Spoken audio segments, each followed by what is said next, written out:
Dans un monde étrange où l'originalité côtoie le bizarre, le beau devient laid, la normalité devient la norme et certaines idées confinent à la bêtise, on finit par se retrouver à aimer ce qu'on détestait et détester ce qu'on aimait. Et il y a des couteaux qui au départ laissent un sentiment de perplexité, comme quand on regarde l'œuvre d'un artiste contemporain et qui finissent par faire place à un véritable enthousiasme. C'est l'histoire de celui que je vais vous présenter. Bonjour à tous, vous êtes sur la chaîne Le Goût des Lames.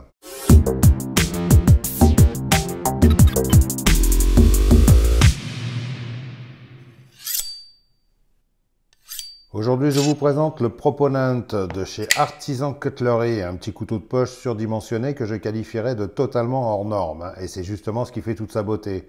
Je commence par ses spécifications. Il fait une longueur fermée de 12 cm 3, longueur ouverte 22 cm 5, longueur de lame 9 cm 5, longueur de tranchant 8 cm 5, largeur de lame 4 cm 5, épaisseur de lame 4 mm 7, longueur de manche 12 cm 3, épaisseur de manche 15 mm 2, la lame est en acier CPM S35VN à 5961 HRC de forme Wharncliffe avec émouture plate et finition satin.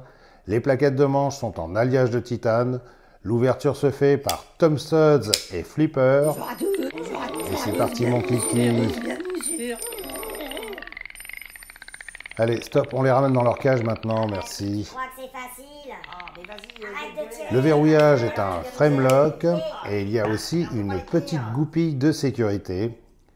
Le clip de poche est réversible en position tip-up. Les rondelles sont des roulements à billes céramiques, comme c'est original. Le poids de ce joli bébé est de 299 grammes à la naissance. Pff, ridicule. Et son design est de Dirk Pinkerton. Bon, je vais tout de suite être clair, si vous êtes plus attiré par les couteaux de poche, passe-partout, passez votre chemin, parce que ce Proponent, c'est tout le contraire de la discrétion. C'est un superbe monstre, mais à ne pas mettre entre toutes les mains, et surtout dans toutes les poches. Toutefois, moi je le trouve superbe, mais bien évidemment, tout le monde ne le trouvera pas superbe. Ce côté excessif, avec son style très tranché, peut déplaire à pas mal de gens qui préfèrent des formes plus classiques. Je comprends tout à fait ça. Même moi, au début, quand je l'avais vu en photo, ça m'a fait rigoler. Mais quand je l'ai reçu et déballé, alors là, j'ai fait « waouh, le truc !» D'ailleurs, je vous montre tout de suite comment il arrive. Déjà, au déballage, on est dans l'ambiance. Une belle boîte en aluminium avec le couteau dans une trousse de bonne qualité, avec de la moumoute à l'intérieur, bien sûr, et des pochettes internes. Et ça, c'est un truc que les marques oublient souvent de mettre dans leurs trousses. Des pochettes. C'est dommage parce que ça permet de s'en servir pour transporter d'autres objets et de se faire une petite trousse d'essai. Celle-ci est très sympa et même assez grande pour y mettre un téléphone. Alors, dans quelle catégorie on pourrait situer ce couteau? Déjà, si on est collectionneur, je pense qu'il aurait toute sa place dans une vitrine. Ses dimensions et son style en font presque une œuvre d'art. En plus, comme on peut s'y attendre, ses finitions sont exemplaires. Tout est superbement fabriqué, parfaitement assemblé, aucun jeu nulle part, lame parfaitement centrée. C'est un couteau qui donne une grande impression de qualité et de solidité. Et c'est une vitrine du savoir-faire d'Artisan Cutlery qui, je le rappelle, n'est pas tout à fait une entreprise de couteaux chinoise comme les autres. À la base, c'est une bande de passionnés qui, à l'origine, était ce qu'on appelle un OEM, ce qui veut dire Original Equipment Manufacturer, et fabriqué pour d'autres marques, en gros. Et en 2018, ils ont décidé de créer leur marque aux États-Unis pour pouvoir faire ce qu'ils aiment, c'est-à-dire des couteaux beaux, bons et parfois très étranges. Et ce qu'on peut dire de cette marque, c'est qu'ils n'ont pas une énorme production comparée aux grosses compagnies chinoises, mais ils aiment les couteaux et savent les faire, c'est indéniable. Et sur celui-là, ils ont poussé le souci du détail à son maximum. Tout est carrément hors norme sur ce couteau. Le manche est gravé façon plaquette de chocolat, la visserie est assez imposante, le clip de poche est superbe, il est très plat et il se sent pas du tout dans la main. À l'arrière, entre les plaquettes, il y a un backspacer en titane. Si on veut mettre une dragonne, on a la possibilité de passer un cordon, mais comme ce sera à travers un des trous qui servent à fixer le clip, on ne pourra pas utiliser de la paracord 550. Le frame lock est assez imposant, mais il se manipule assez facilement parce qu'il est bien affiné au bon endroit. Mais ça demande quand même une poigne un peu virée là. Mais bon, pas excessivement. Si vous n'êtes pas trop masculin et que vous n'avez pas de poils sur la poitrine, c'est pas grave. Vous pourrez quand même utiliser ce couteau. Il est très bien réglé, il vient bien se placer à la moitié de la lame, donc on ne risquera pas de le débloquer par erreur. Mais si on veut vraiment se sentir en sécurité, il y a aussi la petite goupille qu'on peut venir visser pour bloquer la lame en position ouverte ou fermée, ce qui rend ce couteau presque aussi solide qu'une lame fixe. Et là, on est tout à fait dans l'esprit Pinkerton, parce que lui, il voit toujours plus ou moins ses couteaux comme des outils solides, mais aussi surtout faits pour se défendre. Bon, là vous me direz, si on doit prendre le temps de mettre la goupille en place pour répondre à une agression, c'est pas top. Ou alors il faut s'entraîner à mettre sa goupille en courant, mais bon, l'idée est quand même là. Et même si en général les framelocks sont réputés pour leur solidité, le fait de pouvoir sécuriser encore plus le couteau est assez rassurant. Et surtout ça le rigidifie et ça empêche le framelock d'encaisser tous les chocs et les contraintes. Donc même si c'est pas pour la bagarre, tiens, méchant, ça en fait un super couteau pour travailler dans le dur. Hein. Et avec cette lame, avec son tranchant droit, sa pointe tantôt inversée, ses grosses cannelures sur le dessus, son gros sillon hémorragique et son gros flipper qui forment une belle garde, on a quand même un putain d'outil à faire bobo aux méchants. Hein. Désolé d'insister sur ça. En fait, tout est démesuré sur ce couteau, hein. Même les thumb studs sont énormes. Mais pour ceux qui n'aiment pas ça, ils sont facilement démontables avec un tournevis plat. Et ce que je trouve superbe sur cette lame, c'est ce double travail de finition, avec la partie haute qui est mate, et le sillon hémorragique, et les moutures, avec une finition satin presque polie. Hein. C'est vraiment joli. Et tu sais ce qu'on dit en général, hein, sois poli si t'es pas joli. Et ben là, c'est le contraire. On aurait presque envie de ne pas utiliser ce couteau pour ne pas rayer cette belle lame.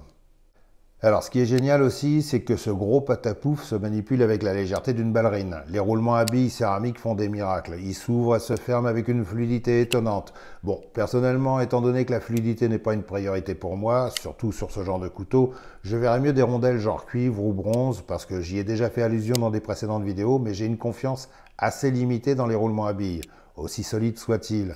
Un gros couteau qui a toutes les options pour en faire presque une lame fixe, des roulements à billes céramiques, c'est pas le meilleur choix selon moi. Hein. Ça craint l'encrassement et ça doit mal encaisser les chocs répétés. Par contre, si vous êtes un claqueur de lame compulsif et si vous aimez épater les filles en faisant jaillir votre grosse lame, c'est le couteau qu'il faut. Hein.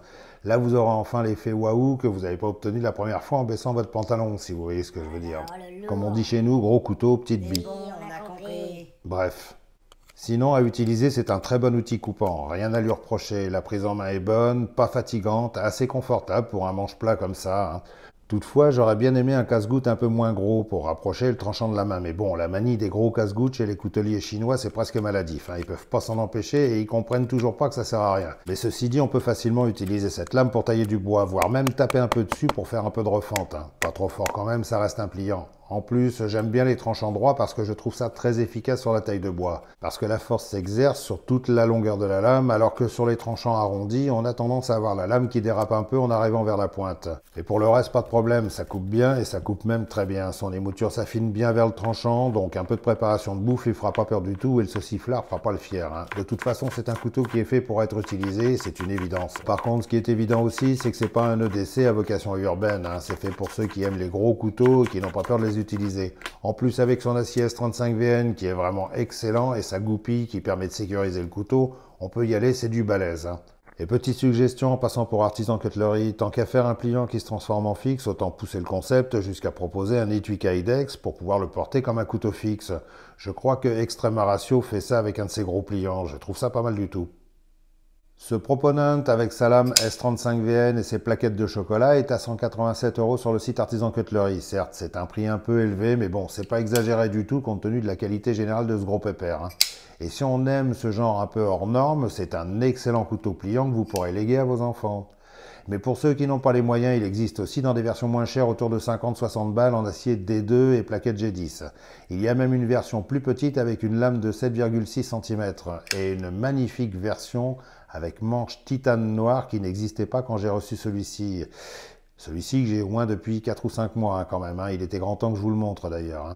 Je vous remercie d'avoir regardé cette vidéo. Si elle vous a intéressé, vous savez ce qu'il faut faire. Hein. Et lâchez votre petit commentaire pour dire ce que ce Proponent vous inspire. Hein. Vu son style extrême, vos avis doivent être très différents.